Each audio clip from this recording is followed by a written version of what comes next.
Hey friends, so this one might seem a little out of my niche, if you will, but I've been thinking about video games lately, specifically two Rockstar Games titles that don't get as much love as I think they should. These are, as you can tell by the title in the thumbnail, 2011's LA Noire and 2006's Bully. Both games stick out to me because I think they're both wonderful feats of story, game design, and visual charm. Now, first I gotta preface, I don't play a lot of video games, or at least in this genre. Therefore, I'm not familiar with the norms or the standards or what is common and what is exceptional, especially for this studio. My experience with these games is limited to the games themselves and not the entire video game industry. I like video games, but mostly I like Portal and Minecraft. I'm familiar with a few semi-comparable games in the categories that I'm going to be discussing with you right now, but honestly, this is me saying some thoughts I have. To me, what makes a story-driven game so good is the way it can combine gameplay with the story as it happens. Rather than going cutscene, gameplay, cutscene, there's interwoven dialogue, environmental storytelling, and cutscenes that you wouldn't really call cutscenes because there's no cutaway to it. It just happens as you're playing the game. You hear dialogue, people are talking to you, but you're not locked into one spot. The game doesn't grab your camera and make you look where it wants you to look. You know, you can do whatever you want as this scene's happening. And I don't know what you want to call that, and I'm not gonna Google it. Anyway, these things really help make the world feel real, and it helps the story feel like it's actually happening to you, the player. It feels like things that you can interact with, rather than just stuff that happens to you as you play. Although I'm gonna try to avoid spoiling the end of these games and any big plot twists, I might use gameplay footage from later in the game. I'll try to make sure the gameplay I show doesn't contain story spoiling information, but if you want to go in fresh, I don't know if this is the video for you. Bully is a game where you play as Jimmy, a kid who's been sent to this horrible little boarding school. I think it was called Bulworth Academy. As the story progresses, he makes friends and enemies in the different cliques of the school by completing quests and doing favors. Some of these quests are optional, some of them need to be done to progress the story of the game. Bully is not a perfect game by any means, but it's full of character and charm. On an unrelated note, because I'm not going to be talking about music in this video, I think the music in Bully is really fun. I love the way it just sets the mood. It's so, mischievous and in some ways, comically ominous. I just love all the songs. I love the little song that plays when you start a fight sequence or something. Sometimes it'll play for half a second and then it starts a cutscene. Sometimes it'll play when you punch one person. It's very funny. Oh, I love this combat music that plays every single time.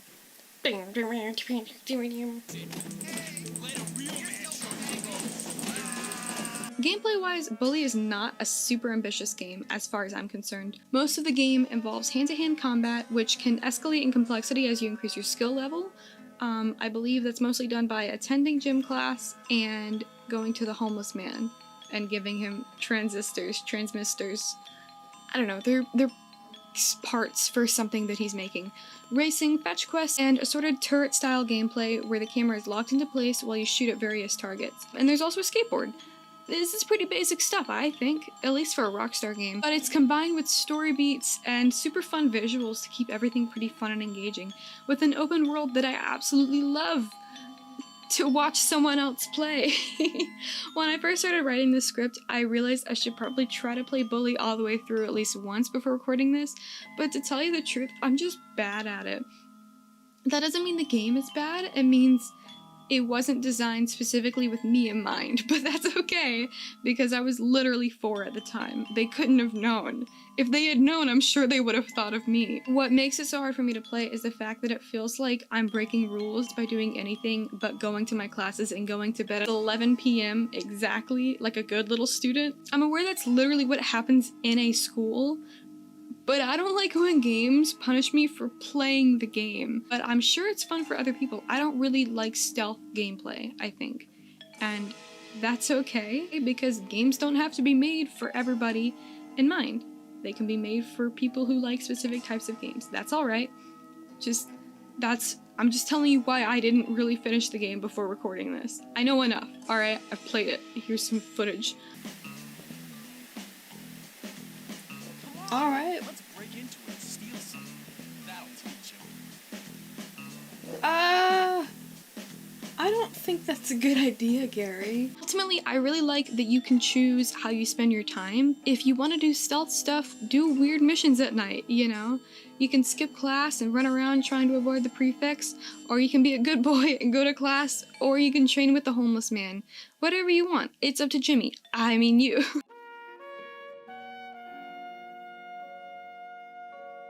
LA Noire is an exceptional game and one of the most fun games in a genre that I've ever played. Perhaps one of the most fun games I've ever played in general. I wish I could wipe my memory and play it again. You mostly play as Cole Phelps, former Marine and war hero, now a cop in 1940s Los Angeles. Throughout the game, Cole climbs the ranks of the LAPD with his keen eye for detective work. Johnny, Jesus, you scared me. Solving one case at a time. As you drive around, sometimes you get a radio prompt to help with some sort of emergency like a robbery or a hostage situation, which you can go do, but you don't have to. If you really just want to do the story, you can do the story. Nobody's stopping you. I don't really know what this does. I think it's just if you're like a real completionist for video games, you can go do this. Gameplay-wise, we have hand-to-hand combat, as well as duck and cover armed combat, as well as, like, I don't really know what you'd call it, like, there's like walking, shooting, ducking, covering. I guess that's just all duck and cover. Whatever. There's armed combat. You will be driving pretty regularly, but if you hate the driving mechanics as they are kind of finicky and annoying, you can make your partner drive to the location for you. You might need the practice though, seeing as there's a lot of car chases and escort missions that will drive get it, cause car. Drive you insane, restarting it over and over. Thankfully, the game is nice, and will eventually give you the option to give up a driving mission and just cut straight to the end of it. Main gameplay, and the main hook of the game itself, are the investigation and interrogation segments. When you arrive at a new area, you can search for and examine clues, which will then be useful for interrogating suspects and witnesses. If you picked up and used the right clues, you can catch someone out in a lie, but sometimes they just act shady anyways, and you can call that out too by pressing doubt. If you call someone a liar and then you don't have the evidence for it, you can backtrack, which really has no consequences beyond being embarrassed for yourself and for Cole. You have a partner who's sometimes like a cool guy that you wait for politely to get in the car, but sometimes it's Roy, who I always left behind when I felt like driving, and also I ran him over a lot because he sucks and I hate him. This is also an open world, but sometimes it's a little too open and very confusing to explore. I got lost a handful of times, especially if you suck at driving. You might get lost and then you might break your car, and it's a whole thing. Aside from all that, I like that, you know, although I'm happy to be a good little detective and do all the story stuff, I like that I had the option most of the time to just drive wherever I wanted. I could do literally anything I wanted. I also really loved that there was rarely a timed aspect of the gameplay.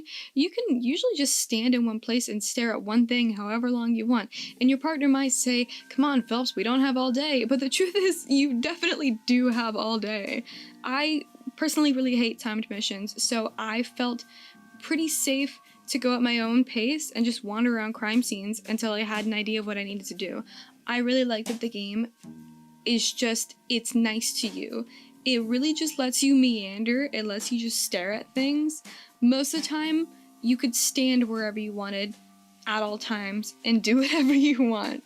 And I can't say that for Bully, because sometimes you'll just stand in place and somebody will come over and pick a fight with you. And that's funny, but also stop it.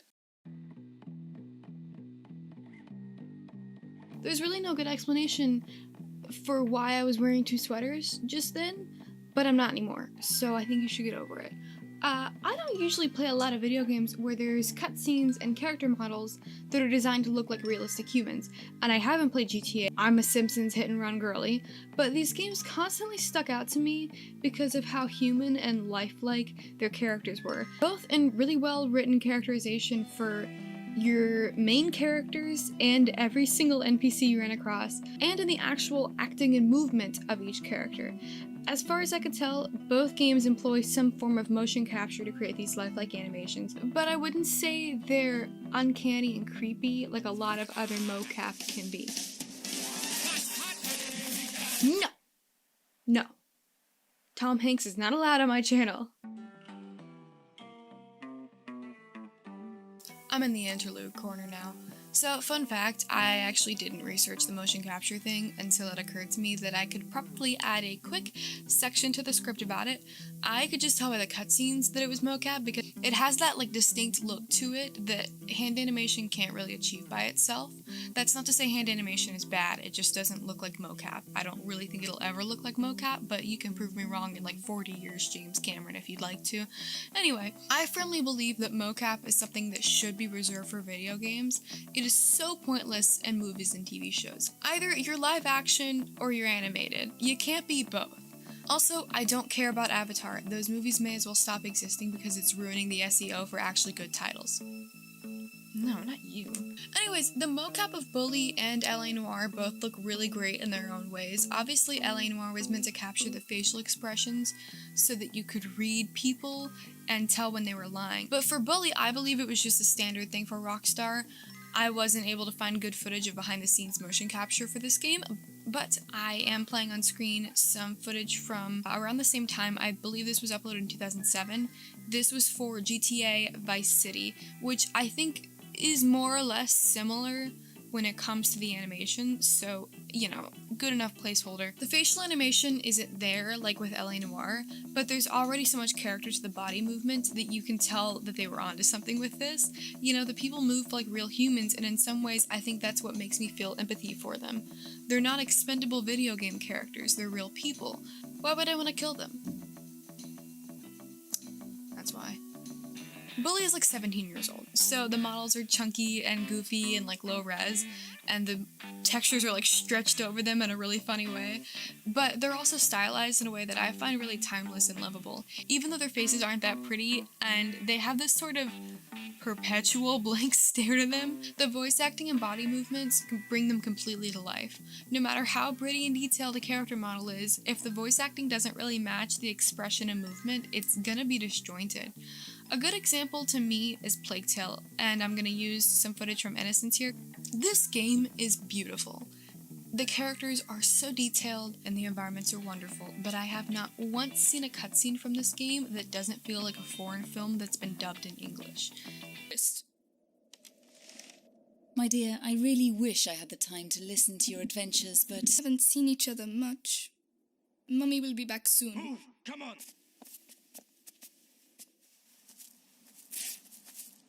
Hugo, take your sister's hand. I'll go first, and you just have to follow me, alright? That's not really, like, bad. Like, that doesn't make it a bad game at all. And I'm in no place to give you a review of that game, because I haven't played it. I saw a Joseph Anderson video essay on it, and none of his criticisms were about the animation or the cutscenes, because it is a beautiful game. I don't know, to me there's just so much more life and animation in Bully, despite how 2006 the graphics are, and I think that's because there were real humans in those models the whole time. Is what I would say if I hadn't learned today that those cutscenes from Plague Tale, those are mocap too! Which I learned from this behind the scenes video for Requiem and this clip on Twitter where they show how they made Amicia's walk cycles. It just doesn't look real to me. I don't know why. Voice acting, writing, direction, I don't know. They were doing their best and they were doing something really cool and they should be proud of their hard work. But I don't know, their voice acting and animation feel like two separate elements that were kind of thrown together without much thought. I get that it's not easy to lip sync a cutscene when your models are this detailed, but I know for a fact that you can mocap a face. These are pre-rendered cutscenes. People paid $40 for this game. I think it's worth trying to make me believe that these characters are saying these words that I'm hearing, because it does not feel like these words are coming from their mouths. I don't know. This isn't relevant to Bully or LA Noire. What am I still doing here?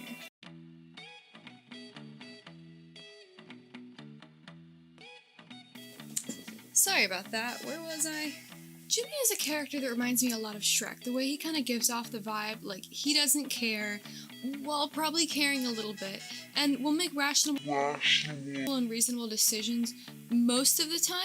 He'll kick a guy's ass, but he usually tries to resolve a sitch with words first. Like, he'll be like, hey, hold on a second. You know, he'd rather befriend a person than fight them or make an enemy out of them. All that's clear in the story and gameplay, but I think even without actions or words, you can learn a lot about Jimmy based on his design and body language. Jimmy's default expression, stance, and travel animations all communicate a lot of character. You can read, you know, tough, annoyed, but not necessarily malicious or vindictive.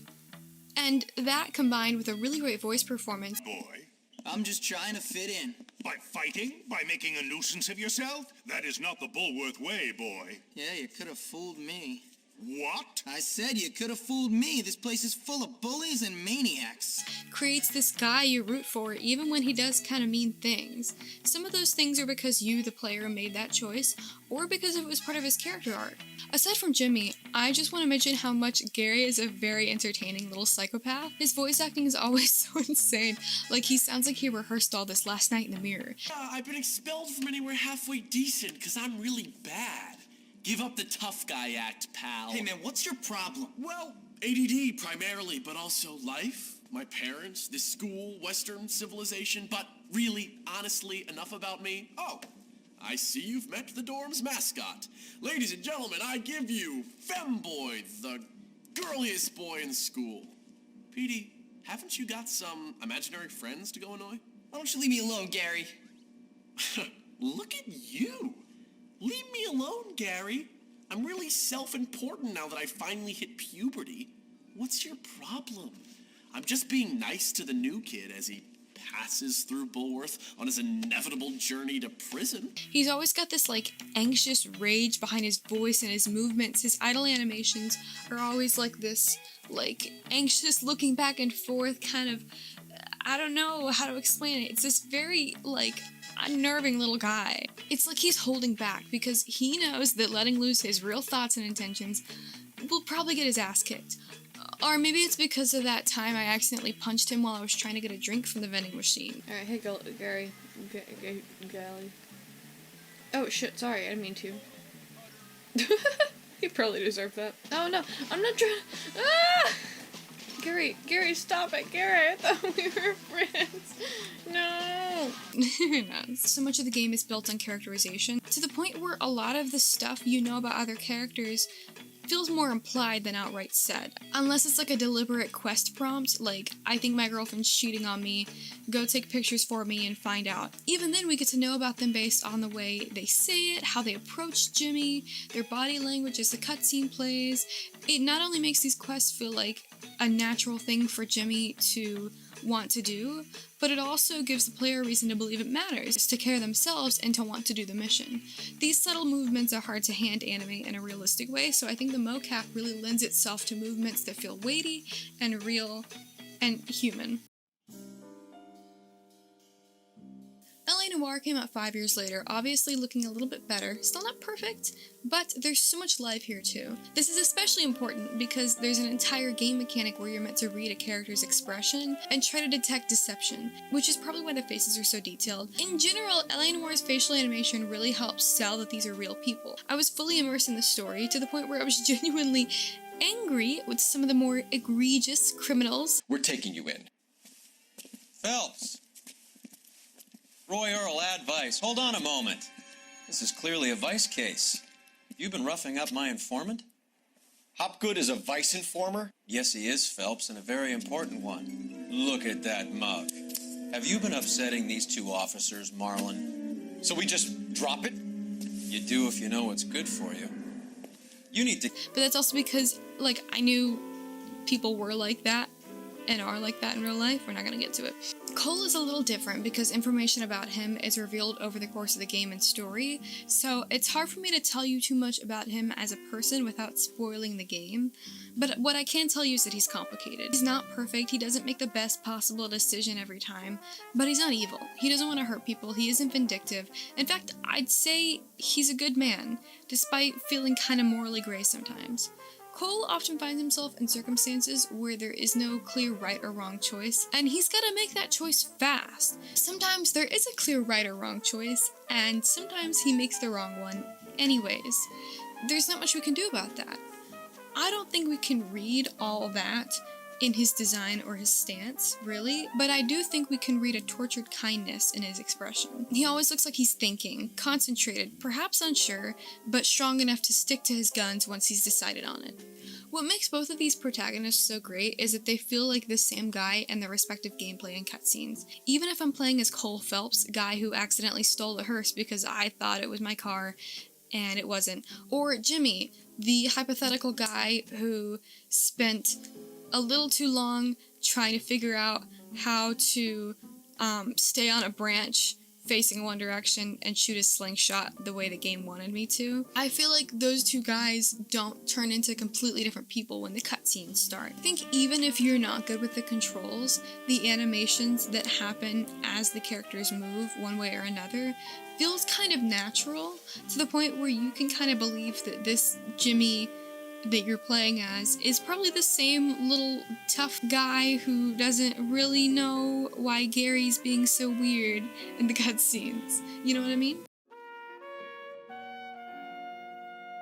Part of what makes the world feel real is the animations and occasional dialogue given by Jimmy, Cole, or a nearby NPC. When Cole runs, there's an animation where he changes his gait so he can sprint. When he steps over things like bodies, he does a little gentle step over animation. When he bumps into NPCs, they either anticipate him and kind of step back, or they fall to the ground. When Cole runs through a crowd, you can see his arms physically move to push people. It's not just collision equals movement, the game anticipates and acts accordingly. When you drive past another car that you almost hit, the car will attempt to slam on the brakes and honk their horn, or they'll honk their horn and swerve out of the way, maybe hitting another car. We don't know. There's so much to all the gameplay that makes the world feel so alive. When the NPCs speak to you without the camera anchoring them, you have to choose whether you're going to listen. You know, your partner can say, "I think we're done here, Phelps. Let's check out the address we saw in her bag," and you can do that, or you can just keep looking around. The game is not going to grab your hand and drag you anywhere unless you tell it to. As you move around Bullworth or that outside area with the markets and shit, characters are constantly reacting to you, talking to themselves, whatever, based on what kind of NPC they are, their relation to Jimmy, or their click status. A prefect might chastise you, a tough guy might try to fight you for no reason, and a nerd will probably say something like this. Cut sleep to 4.5 hours a night, increase study time to 35 hours per week, eat lunch while walking, that's 30 minutes per meal.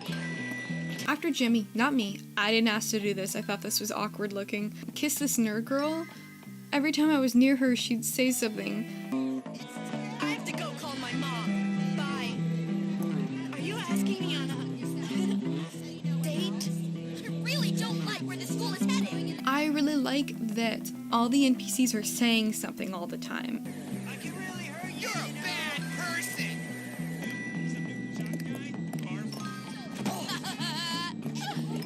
You suck. Right. So lame in that. You're ugly. Your mommy dressed you today, pal? Part of town, rich boy. You're on the wrong side. How goes it? I wish someone would cause some trouble. I'm sorry. Hey, what's up? I really love bunnies. They're so nice. Hey. I wonder what everyone is talking about. Great job. It's so hard to get good food. Have you ever considered? You know, I love that when there's a bunch of them in a group, they have this big crowd. I like that the NPCs can run into each other and cause problems. It feels like the world is so alive because there's so many people going around doing their own things. It really doesn't feel like Jimmy's the main character, at least in the beginning. It feels like he's been dropped into this world of people who already existed before he did, and people who were living before I started the game.